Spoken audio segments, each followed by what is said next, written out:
Bismillahirrahmanirrahim. Assalamualaikum warahmatullahi wabarakatuh. Innal hamdalillah nahmaduhu wa nasta'inuhu wa nastahdihi wa nastaghfiruh wa na'udzu billahi min shururi anfusina wa min sayyiati a'malina. Innahu may yahdihillahu fala mudilla lahu wa may yudlilhu fala hadiya lahu. Ashhadu an la ilaha illallah wahdahu la syarika lahu wa ashhadu anna Muhammadan abduhu wa rasuluh. Allahumma salli wa sallim ala habibina wa syafi'ina wa qudwatina wa dhukhrina sayyidina wa maulana Muhammad wa ala alihi wa ashabihi wa man tabi'ahum bi ihsanin ila yaumiddin. Subhanaka la ilma lana illa ma 'allamtana innaka antal alimul hakim. Wala hawla wala quwwata illa billahil aliyyil azim. Amma ba'du.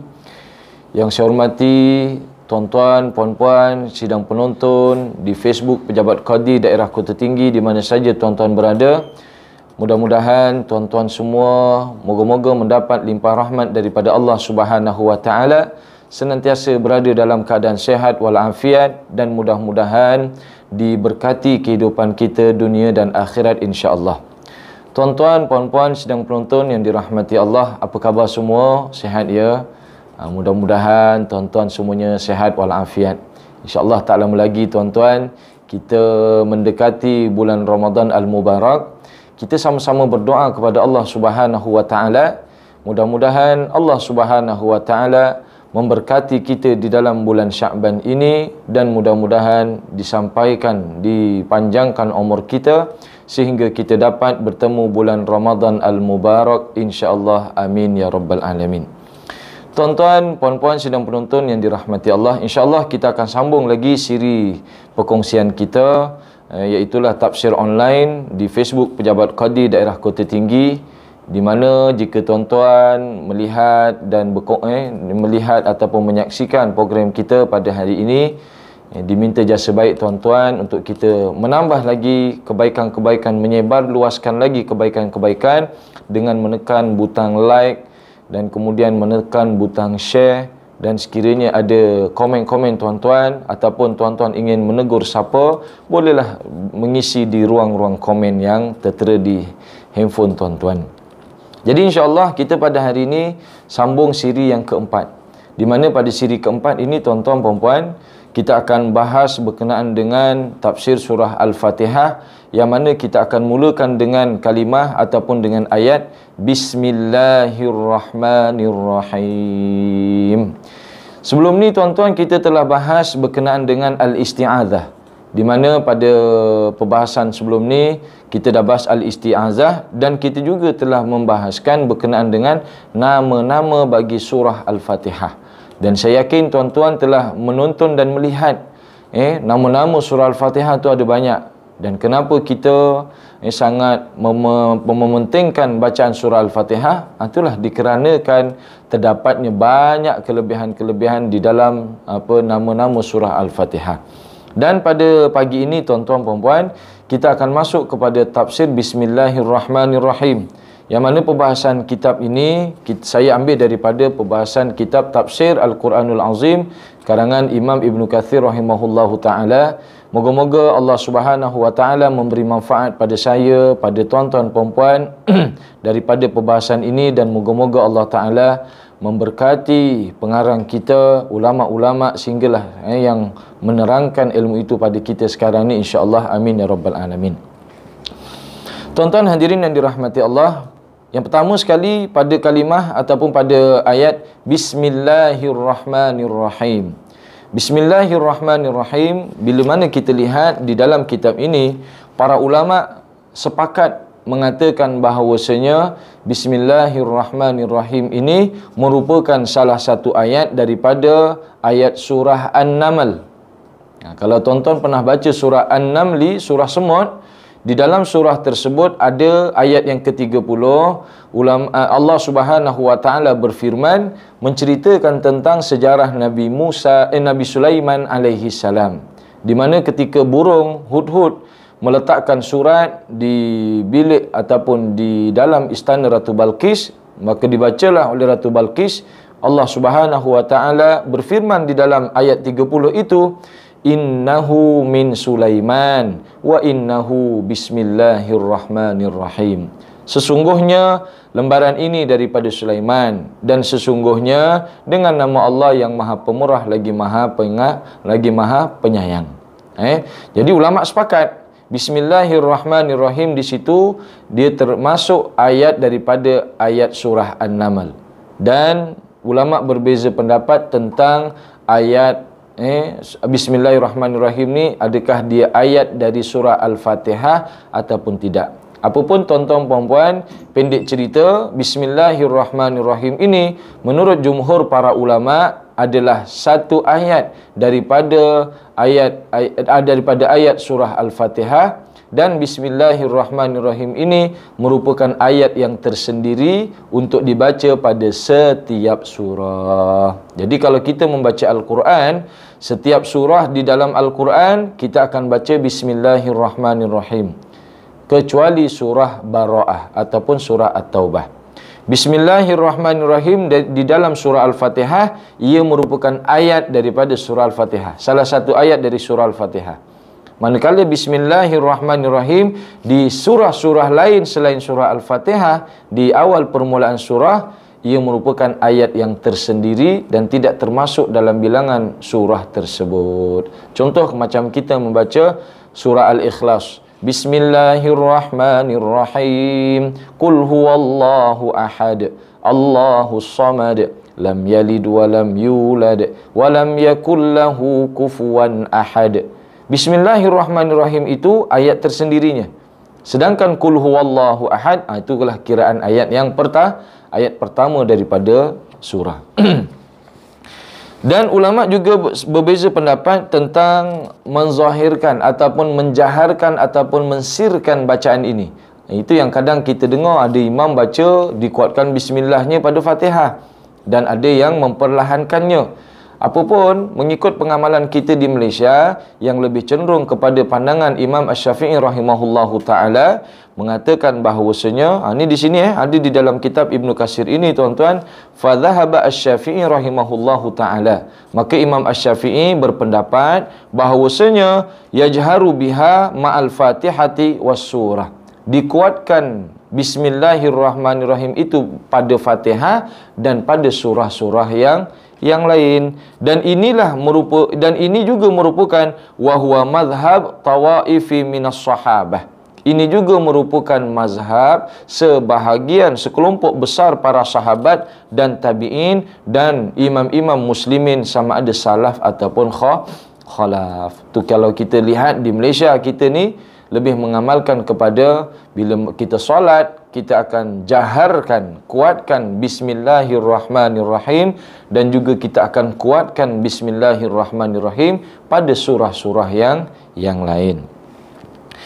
Dan dalilnya ada banyak berkenaan dengan dijaharkan Bismillah pada Al-Fatihah. Antaranya dalam riwayat daripada Sayyidina Abu Hurairah radhiyallahu an, di mana Sayyidina Abu Hurairah ini tuan-tuan, dia memberi contoh bacaan Fatihah kepada anak muridnya, yang mana beliau membuat contoh solat, dan dalam beliau membuat contoh solat ketika itu, beliau menjaharkan, menguatkan Bismillahirrahmanirrahim.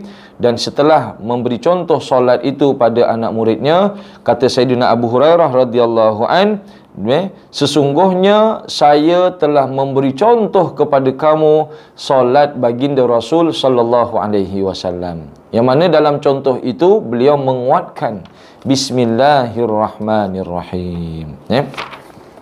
Dan tuan-tuan hadirin yang dirahmati Allah, ada banyak lagi lain berkenaan dengan perbahasannya, apapun diringkaskan tadi seperti itulah. Kemudian kita tengok faslun fi fadliha, bab tentang kelebihan Bismillahirrahmanirrahim. Kalau kita lihat tuan-tuan puan-puan, di dalam Al-Quran Bismillahirrahmanirrahim ni dibaca sebanyak 114 kali. Walaupun ada satu surah tak ada, surah At-Taubah ataupun surah Al-Bara'ah. Surah At-Taubah tidak dimulakan dengan Bismillahirrahmanirrahim. Ia terus baca A'udzubillahi minasyaitonirrajim, Bara'ah terus.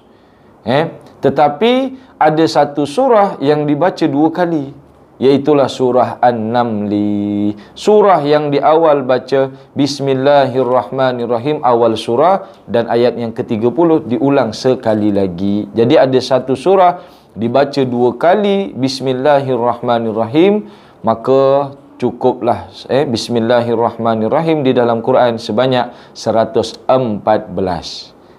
Surahnya 114. Satu surah tak baca Bismillah, tapi ada satu surah baca 2 kali. Jadi ia tutup jugalah, ditutup yang Bara'ah tadi tu. Kemudian kita tengok berkenaan dengan kelebihan Bismillahirrahmanirrahim seperti mana yang disebut oleh Imam Ibn Kathir rahimahullahu taala di sini. Yang pertama, ia merupakan ni kalau kita lihat riwayat daripada Sayyidina Abdullah ibn Abbas radhiyallahu anhuma, bahawasanya Sayyidina Uthman bin Affan, Sayyidina Uthman bin Affan telah bertanya kepada Rasul sallallahu alaihi wasallam tentang Bismillahirrahmanirrahim. Maka jawab baginda Nabi sallallahu alaihi wasallam, huwa ismun min asma'illah. Bismillahirrahmanirrahim ini merupakan salah satu daripada nama-nama Allah Subhanahu wa taala. Dan tidak ada di antara bismillah itu dan di antara nama Allah yang sangat besar, melainkan ia seumpama 2 biji mata hitam dan putihnya. Kerana apa? Teramat dekat. Maknanya tuan-tuan, Bismillahirrahmanirrahim ini merupakan nama Allah yang sangat agung.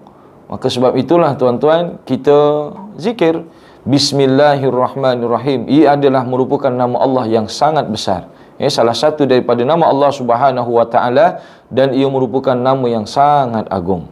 Kemudian kita lihat lagi tuan-tuan di sini bahawasanya Nabi kita bersabda, hadis yang diriwayatkan daripada Ibnu Marduih, bahawasanya unzilat alayya ayatun, diturunkan pada saya satu ayat, kata Nabi kita, lam tanzil ala nabiyyin ghairi Sulaiman, yang mana tidak diturunkan kepada nabi selain daripada Nabi Sulaiman bin Daud, wa ghairi, dan selain daripadaku. Iaitulah apa dia?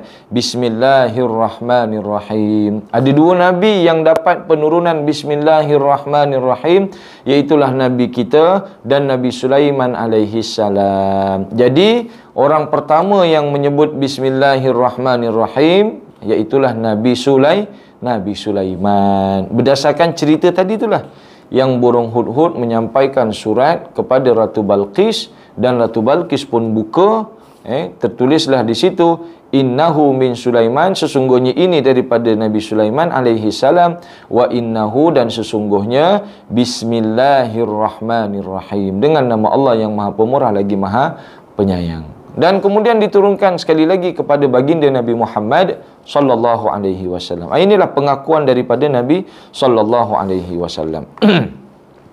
Dan kemudian kita boleh melihat daripada riwayat Abdul Karim bin Mu'afah, yang mana tuan-tuan di sini ada pendapat daripada Sayyidina Jabir bin Abdullah. Ini sahabat Nabi, sahabat besar, baginda Nabi sallallahu alaihi wasallam. Beliau mengatakan apa?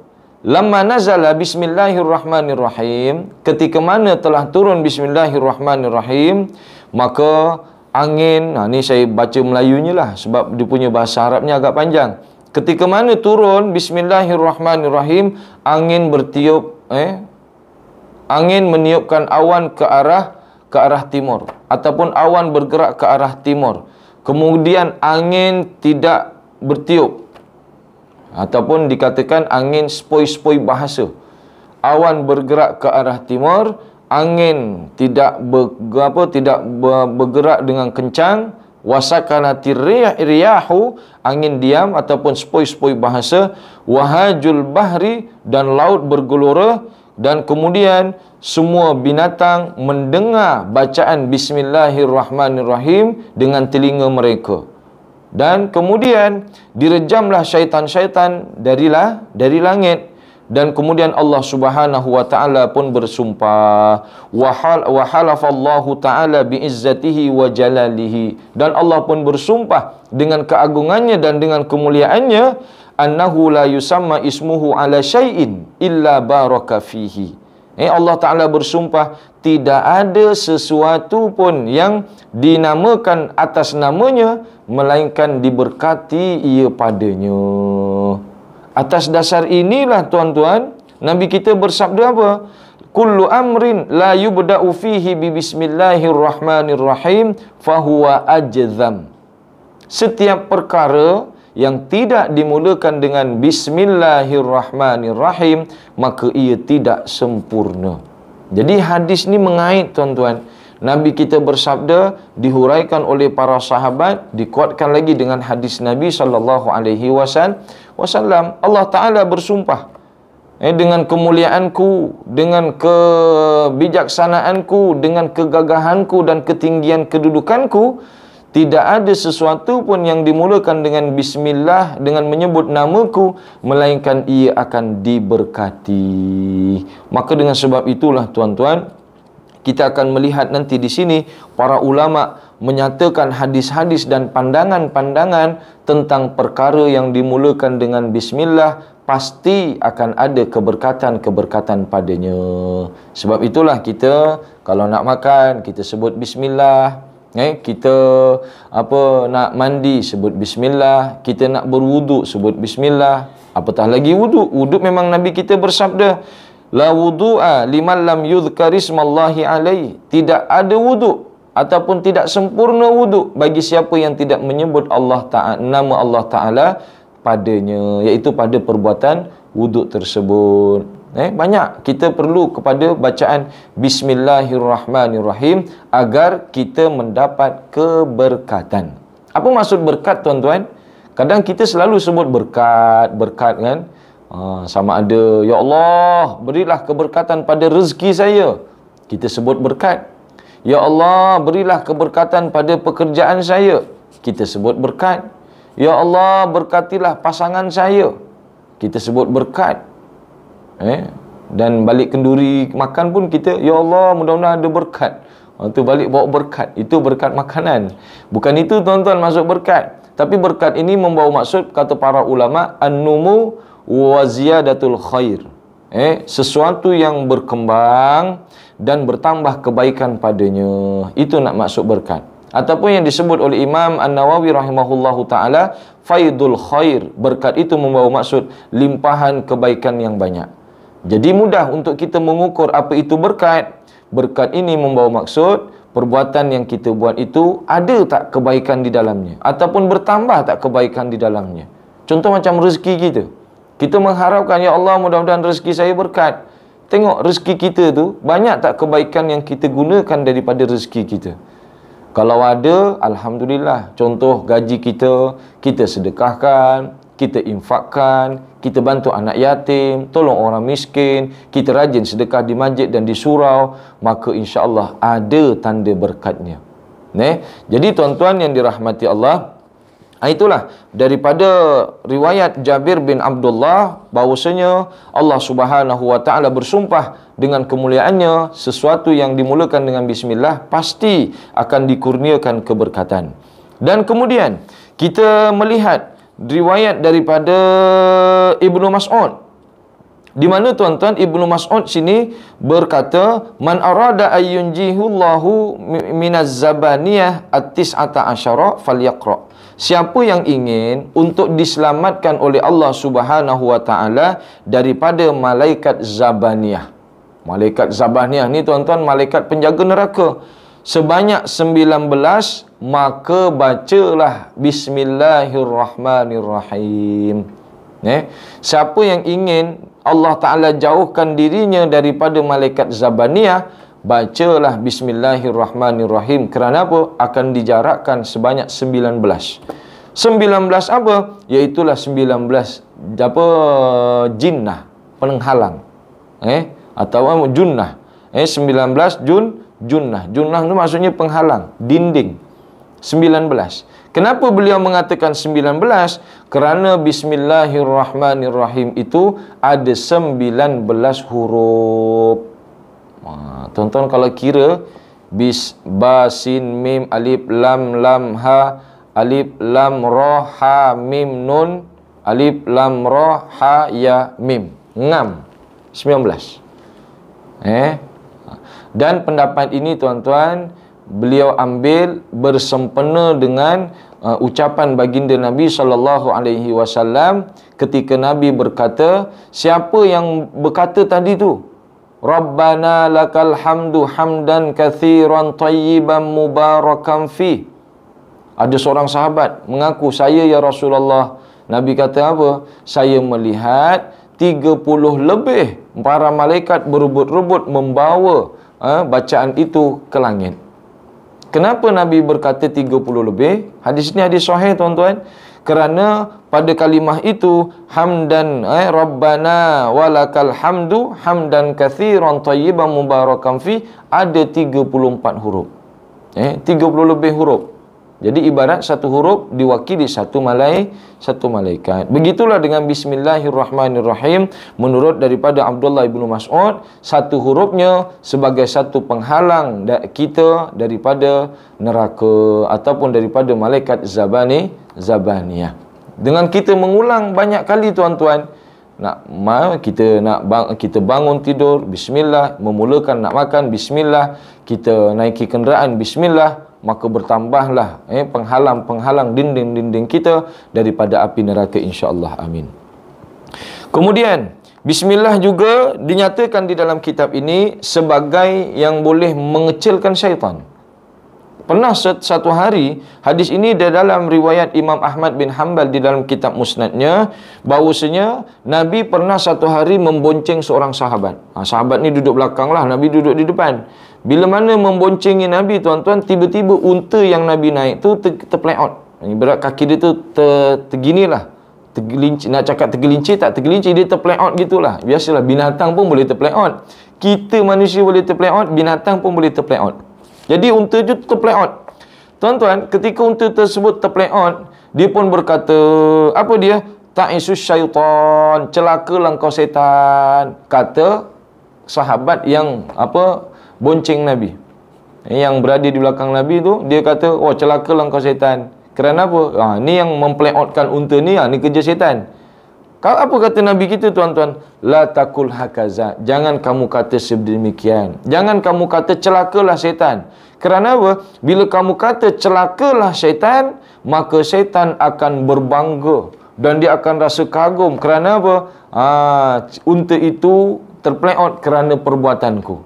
Akan tetapi kata Nabi SAW, bismillah. Akan tetapi kata Nabi, sebutlah bismillah. Bila kita sebut bismillah, Nabi kita pun bersabda, tasaghara hatta yusira mithla dzubab. Tapi sebutlah bismillah kerana nanti dia akan menjadi mengecil dan akan menjadi mengecil macam lalat. Kalau kita cakap celakalah syaitan, syaitan akan berbangga. Oh, dia tak marah.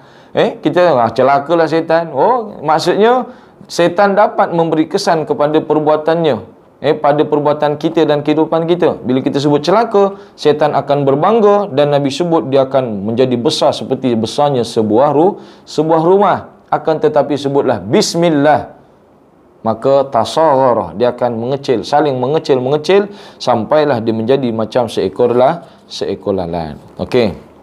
Boleh lagi ya tuan-tuan ya. Ni kalau kita nak bahas ni, kelebihan bismillah ni teramat sangat banyak. Sebab itulah, kerana bismillah ini mempunyai keberkatan padanya, maka para ulama di sini menyatakan, ada yang mengatakan wajib baca bismillah ketika nak wuduk, ada yang mengatakan sunat sahaja, ada yang mengatakan amat digalakkan. Dan juga di sini wa kadzalika tustahabbu inda dzabihati, dan juga disunatkan ketika nak sembelih. Ini dalam mazhab Syafi'i. Dan kemudian digalakkan juga membaca bismillahirrahmanirrahim ketika mendatangi pasangan kita. Ketika ingin bersama dengan pasangan, bacalah bismillahirrahmanirrahim. Ini disebut Nabi kita bersabda di dalam kitab As-Sahihain, Bismillahi Allahumma jannibna syaitan wa jannibis syaitan ma razaqtana fa innahu in yaqdir bainahuma waladun lam yadurruhu syaitanu abada. siapa yang bersama dengan pasangannya dengan berkata bismillahirrahmanirrahim dan kemudian baca Allahumma jannibna syaitan wa jannibis syaitan ma razaqtana, Nabi kita bersabda, sekiranya ditakdirkan bainahuma waladun, antara kedua pasangan itu seorang anak daripada persetubuhan itu, lam yadurruhu syaitan abada, syaitan tidak akan memudaratkan anaknya, keturunannya selama-lamanya. Jadi ini sebenarnya merupakan langkah awal kita kalaulah sebagai seorang suami isteri, agar moga-moga keturunan kita dipelihara oleh Allah Subhanahu wa taala daripada godaan syaitan yang boleh membinasakan kehidupannya di masa akan datang.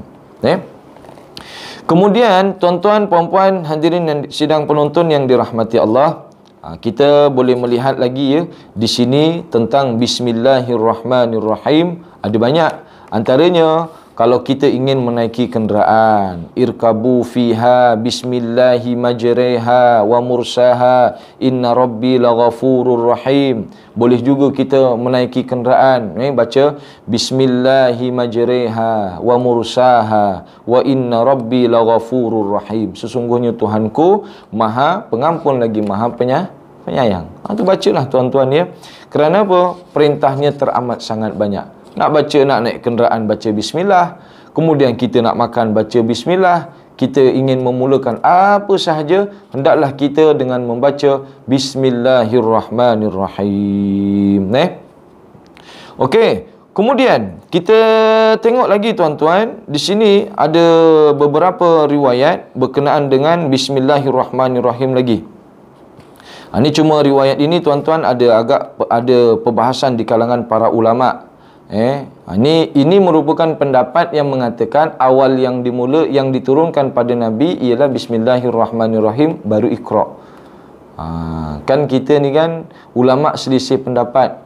Apakah ayat yang mula-mula diturunkan kepada Nabi Muhammad sallallahu alaihi wasallam? Ada yang mengatakan Iqra bismi rabbikal ladzi khalaq sampai 5 ayat. Itu yang masyhurlah yang kita tahu. Kemudian ada juga yang mengatakan ya ayyuhal muddathir. Ada yang mengatakan yang mula turun adalah bismillahirrahmanirrahim. Ini hadis yang kita kongsi ni ataupun yang akan saya sebut ni adalah pendapat yang ketiga yang mengatakan awal mula diturunkan kepada Nabi sallallahu alaihi wasallam adalah bismillah. Tetapi masyhurnya tuan-tuan yang pertama tadi tu, yang mula-mula diturunkan kepada Nabi Muhammad sallallahu alaihi wasallam adalah apa tadi tu? Iqra bismi rabbikal ladzi khalaq, khalaqal insana min 'alaq, iqra wa rabbukal akram, alladzi 'allama bil qalam, 'allamal insana ma lam ya'lam. Tapi dalam riwayat ini tuan-tuan nak menunjukkan apa? Hadis ini daripada Abdullah bin Abbas radhiyallahu anhuma, bahawasanya ketika menurunkan ayat kepada Nabi SAW, awal penurunannya malaikat Jibril memulakan dengan bismillahirrahmanirrahim. Walaupun ini agak bertentangan dengan pendapat pertama tadi tu, tetapi pengajaran yang boleh kita ambil apa dia? Malaikat Jibril juga mementingkan permulaan sesuatu bacaan Al-Quran pada Nabi SAW dengan membaca bismillahirrahmanirrahim. Jadi nampak dengan jelas ya tuan-tuan ya tentang nama ataupun tentang ayat bismillahirrahmanirrahim. Amat besar fadilatnya, amat banyak faedahnya yang mana kita boleh amalkan dalam kehidupan seharian kita. Apa saja yang kita nak buat tuan-tuan, mudah-mudahan kita setelah ni kita dapat mulakan dengan bismillahirrahmanirrahim. Kerana apa? Ada riwayat lain mengatakan bismillah ini merupakan asas, dan setiap perkara yang berfaedah tidak dimulakan dengan bismillahirrahmanirrahim, maka perbuatan itu tertolak ataupun tidak sempurna penerimaannya oleh Allah Subhanahu wa taala. Wallahu a'lam bissawab. Jadi agak jelaslah ya tuan-tuan berkenaan dengan penggunaan ataupun kelebihan bismillahirrahmanirrahim. Insya-Allah pada pertemuan akan datang kita akan bahas sedikit huraian dan tafsiran bismillahirrahmanirrahim.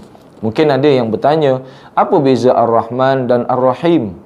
Maka insya-Allah lah kita akan bahas pada pertemuan akan datang. Mudah-mudahan kita diberi kefahaman oleh Allah Subhanahu wa taala tentang bacaan ayat Al-Quran, dan mudah-mudahan usaha kita dipandang baik oleh Allah Subhanahu wa taala sehingga ia menjadi satu yang mencuit rahmat Allah Subhanahu wa taala, agar kita mendapat keampunannya dan dimasukkan ke dalam syurga Allah Subhanahu wa taala. Wallahu a'lam bissawab. Sekadar itu tuan-tuan, puan-puan, insya-Allah kita jumpa lagi minggu hadapan. Jangan lupa untuk like, share and comment. Insya-Allah. Aqulu qauli hadza wa astaghfirullahal azim li wa lakum. Wassalamualaikum warahmatullahi wabarakatuh.